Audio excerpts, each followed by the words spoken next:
My name is Mark, a recording angel. I've been observing this earth since the dawn of creation. The Most High has asked me to share my recordings with you. The following are my records of the church's early years and earliest believers, not just adults, but children too, collected in this book, Champions of the King, the Story of the Apostles. If today's recording contains situations which might be uncomfortable for younger listeners, I will mark the video with the words parental guidance recommended. Matteo, Mediterranean Sea. Matteo drew in a deep breath of the salty sea air and smiled. He loved the sea. Ever since he could remember, he had wanted to sail with his father, who owned his own ship. Now father had finally decided he was old enough to go along, and the boy loved it. The rest of the crew treated him well because he was the son of the captain, and he was learning quickly. I smiled too. While he was a new assignment, I had still arrived early enough to hear the negotiations between his father and Julian, a centurion of the elite guard who just happened to have Paul, the great preacher, in his custody. It was going to be an eventful trip. The boy was excited. He had been several places since he had joined his father on the ship, but he hadn't been to Rome, and that was where they were headed. Matteo had enjoyed the time they had spent in Lycia, while the ship unloaded passengers and merchandise and replenished their water and food supplies. But Rome was the place everyone talked about. He couldn't wait to see it.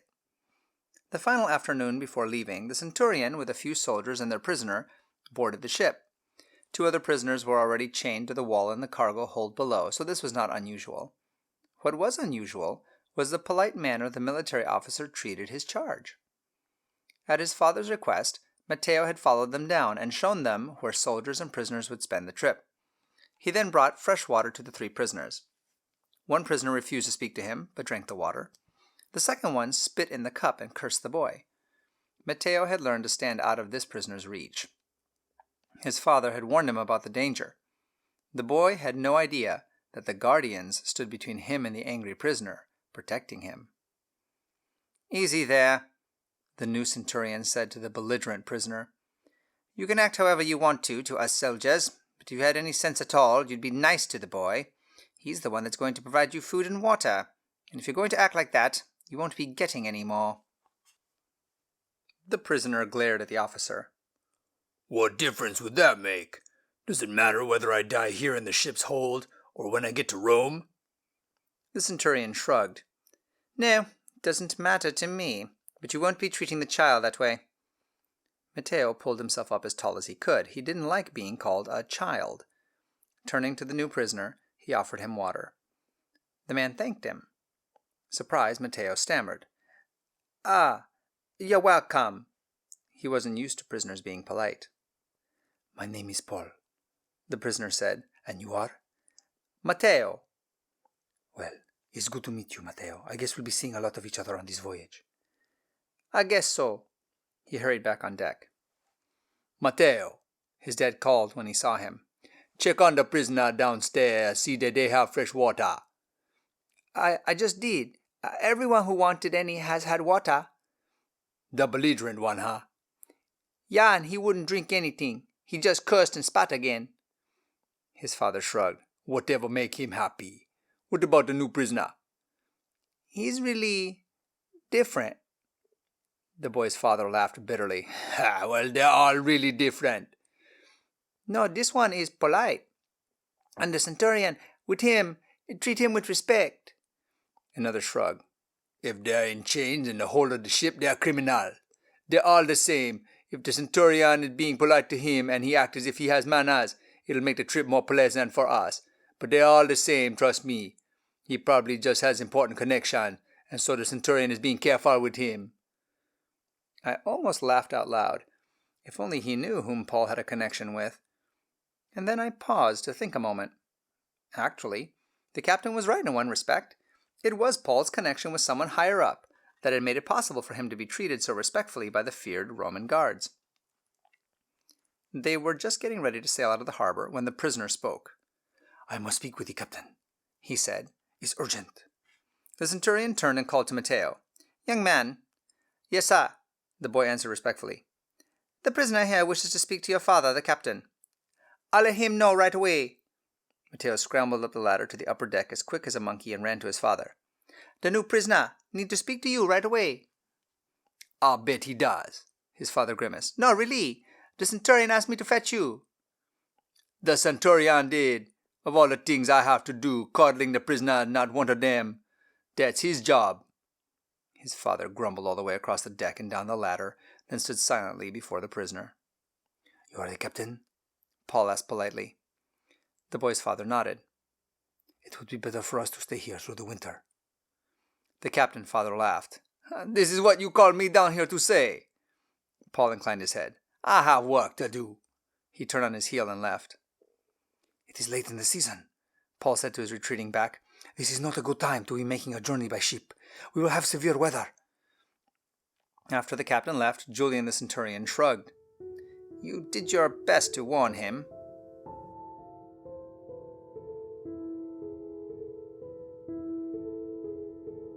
As they sailed away, the weather seemed fine. However, that evening, black clouds rolled in. It began to rain, and soon the wind blew too hard to leave the sails up. Pull them down, the captain shouted to the crew. We don't want them ripped to shreds. The rain continued for days. They sailed into a place called Good Harbor on the island of Crete. The crew seemed relieved and made a lot of puns about what a good harbor was. Paul asked to see the captain again. Although Mateo's father rolled his eyes, he climbed down into the hold. I see only disaster ahead for the cargo and the ship, to say nothing of our lives, Paul warned. If we put out to sea now, we'll be in terrible trouble. Look, I am the captain of this ship. I am the one that makes the decision. You are a prisoner. Even if it is winter time and the weather is not as good as it is in the summer, this is not the best harbor to stay in, no matter what they named it. There's a better one a few miles further on, and if we do have to hole up for the winter, I'd rather stay there. He abruptly departed. Please, Paul urged the centurion. Please talk to him. Our lives are in danger. I'll try, Julian sighed. He followed the captain up on deck. Confused, Mateo hurried along behind him to hear what the soldier would say. Paul had sounded serious. The boy really wished his father would stay in the harbor. Yet he knew his father had been sailing all his adult life. Mateo was certain he knew what he was doing. His father and the centurion talked for a few moments. Then the centurion went back down to Paul. The crew pulled up the anchor, and they sailed out of Good Harbor. It seemed only a short time before the black clouds rolled in again, and this time the storm was even worse. Mateo had been pretty confident that his father knew what he was doing, yet now as he clung desperately to the mast, he felt as if the ship was a tiny cork on the ocean. The waves crashed onto the deck, knocking anything or anyone loose across it. His father staggered toward him. Get off the deck, he shouted above the wind and waves. Go below. It's too dangerous up here. We've already lost one sailor overboard. At least I think that's what happened to him. Go below. You'll be safer there. However, down below deck didn't feel any safer. In the darkness, he clung miserably to the ladder. This was one time when the men chained to the wall seemed to have it better than anyone else. At least they didn't get thrown back and forth as much, though Mateo doubted if they were comfortable. It seemed like hours before his father precariously stumbled down the ladder. We're near an island, he shouted. Now we're going to ready the ship's boat and get at least some of us ashore. Mateo wondered how many people the ship's boat could actually take to shore, and whether he would rather be in the hold of this ship, being tossed back and forth and smacked into the walls, or whether he wanted to be in a little open boat on the waves. Neither choice was very appealing. I hovered close, as was my duty, but it was comforting to see the guardians surrounding the ship. The ship may have appeared to be out of control, but with such a tight ring of guardians, nothing could happen to it that wasn't planned. Unfortunately, none of the humans could see them, and most of the passengers and crew were terrified, at least those who were not too seasick to think about it. Mateo waited and waited, yet his father never came back. Surely they had gotten the ship's boat into the water by now. Finally, he climbed up to see what was happening. It seemed to take forever to get across the deck to where his father was. What are you doing up here? The captain shouted above the screaming wind. Where's the ship's boat? The boy asked. I thought you forgot me. His father put his arm around him. I didn't forget you, son. There were too many rocks around this island. We couldn't get close enough. If we had lowered the ship's boat, it would have smashed to pieces on the rocks. Only by throwing out our sea anchors have we barely avoided getting smashed on the rocks ourselves. Now we have gone back out to deeper water, and we'll just have to weather this out. We aren't near any place that we can put in for shelter." The boy's heart sank. He tried to say something, but his voice wouldn't work. The deck seemed to leap up at him and then plunge into the depths of the sea. He bent over and threw up. His father pulled him by the arm across the deck. "Come on, you can't stay up here. Go below and be miserable with the other passengers."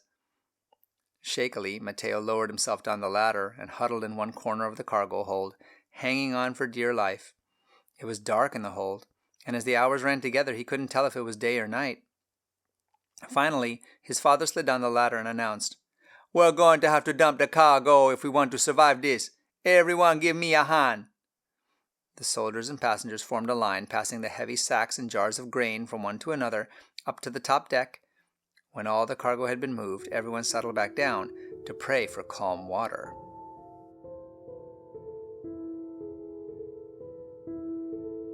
The misery went on and on. Matteo awoke to his father bending over him and giving him a sip of water. "Come on, son, drink this. It doesn't seem right in all this water for a person to die of thirst. Now swallow." Matteo did his best to get the water down, but his stomach rebelled. "Is it any better up there?" he asked. His father shook his head. "It's been 3 days now, and I had the crew throw off all of our tackle and all the food and provision." "How far are we from land?" "I have no idea. It's been so many days since we've seen the sun or any stars. Who knows what direction we're drifting?"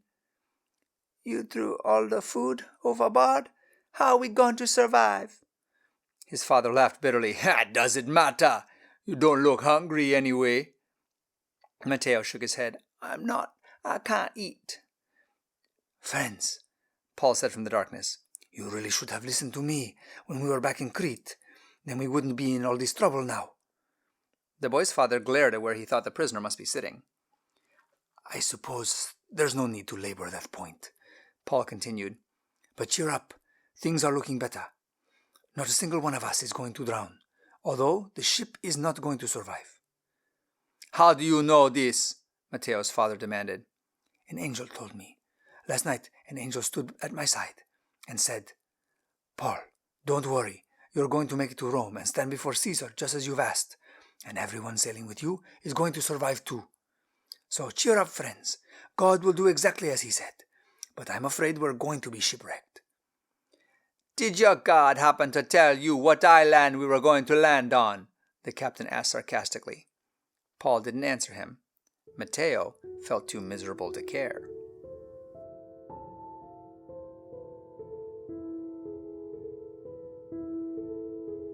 On the 14th night, the storm continued, but somehow things felt different.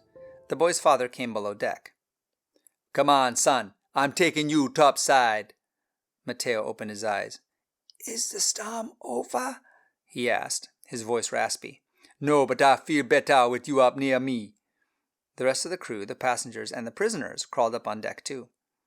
The boy listened as they dropped the sounding rope over the side of the ship. "He's 120 feet deep," a crew member said, and then, "Now he's 90 feet deep. He's getting shallow quickly." "Let's throw some anchors out. We don't want to run aground in the dark here. After daylight, we'll try to figure out what to do." Matteo noticed two sailors whispering together.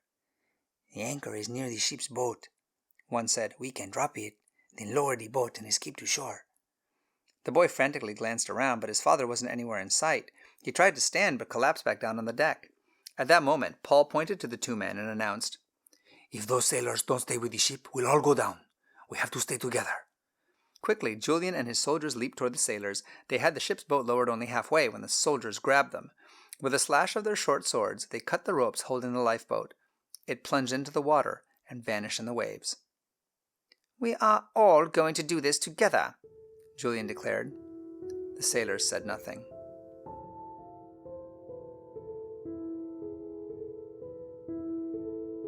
The next time the boy opened his eyes, he noticed a faint glow on the horizon. It was almost morning. "Friends," Paul shouted, "listen to me. You've gone without food for 14 days, and so have I, who felt like eating. But now you must. You will need your strength. We are going to be shipwrecked today, and you're going to need to be strong enough to swim. Cheer up! We're all going to make it out of this alive. Is there any food left?" "Yes, a little," Mateo's father replied. "That big basket in the storage room has some dried figs." "Good, get it." 2 sailors carried the basket out. Paul said a prayer and then started tearing the fig cakes into individual servings and passing them around. Mateo glanced around him. Altogether, the ship had carried 276 people when they had left the harbor. It looked as if everyone was still there. The sailor, whom his father thought had been swept overboard, was still with them. "You need to eat too," his father urged. The boy shook his head. "I can't."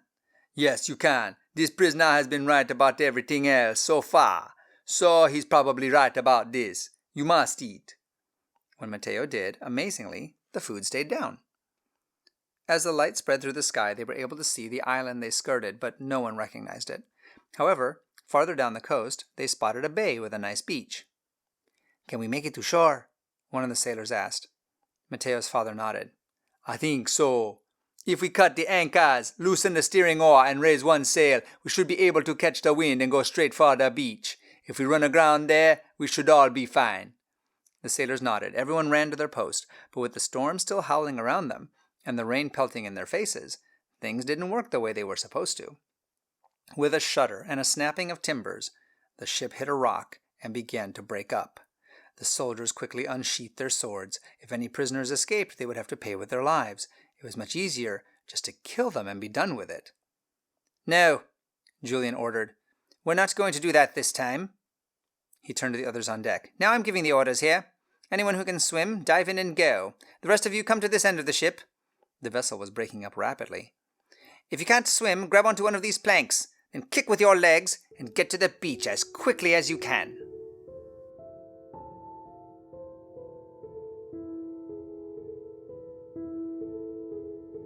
Mateo looked around. The boy couldn't believe he was finally on land. But it didn't feel solid. The ground seemed to be rising and falling as if he were still on the deck of the ship. But his father said that it was all an illusion in his head and that it would fade away. He lay on the ground near a fire. The people from the island had built them a huge roaring fire. They had even brought some food. As Mateo watched, several of the sailors, and even Paul, helped carry more sticks to throw on the fire. Suddenly, the boy's heart froze.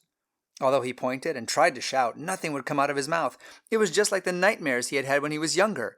A venomous snake curled up around the sticks that Paul was carrying. The apostle didn't seem to notice. Then quick as lightning the serpent struck and sank its fangs into his hand. Everyone jumped back. One person near Mateo said, "Obviously he was a murderer. He may have survived the shipwreck, but the gods aren't going to let him get away." Paul turned around and looked him straight in the eye. "No," he said. "My God is going to take care of all of us, even me." He shook his hand. The snake dropped off into the fire. Everyone sat in silence watching him. The venom of such snakes took only minutes to kill their victims. But although they waited for Paul to drop dead, nothing happened. Mateo sat up. The sense of rocking up and down was starting to go away, and Paul was obviously feeling fine. The boy crept over next to him.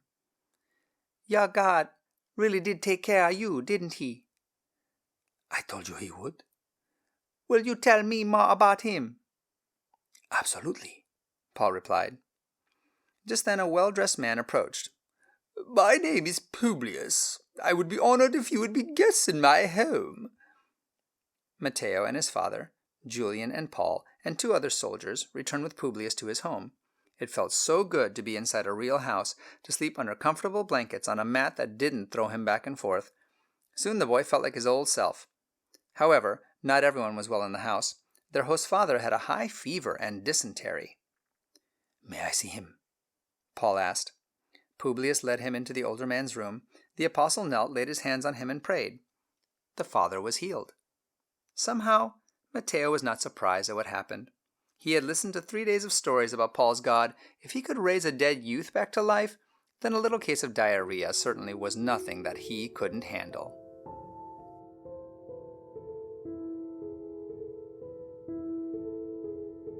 Paul raised his hand above Mateo's head. "I baptize you in the name of the Father, and His Son Jesus, and His Holy Spirit, our Comforter. he said, lowering the boy into the water, then pulling him back up. After hugging him, the apostle announced, "Now you are a follower of Christ. We are brothers." Matteo beamed. "I just wish we could finish this journey together." "I know, so do I, but I believe our paths will cross again someday. Just remember everything that I have taught you in the past 3 months. Share it with anyone who will listen. And be patient with your father. He is a good man in his heart. The Holy Spirit will work with him. Just be respectful and obedient to him. And when he asks, then tell him these things." The boy nodded. "I will." He smiled at the centurion, who stood dripping on the bank. "Is it going to make it hard for you to be both a Christian and a soldier?" Julian shrugged. "I don't know. I've never been a Christian before. I guess I'll find out soon enough. We are brothers, too. I hope we meet again. Perhaps we will someday. The elite guard does get around." The Mighty One had brought these men together, and though they had been through a terrible ordeal, had kept them all safe and held them close to his heart, where they couldn't help responding to his love. I took a deep breath and smiled. I love my job. Even more than that, I love the one I work for. This broadcast has come from the book Champions of the King by Sally Pierson Dillon, with permission from the Review and Herald Publishing Association. This book and the rest of the series, War of the Ages, can be purchased by going to www.adventistbookcenter.com or by calling 1-800-765-6955. I'm your narrator, Austin Backus, and this audio project is a gift to you from my free Christian book ministry, RXF 1888. Please visit our website, www.rxf1888.com, to request free Christian books for both kids and adults. And join us here again for more stories from Mark the Recording Angel.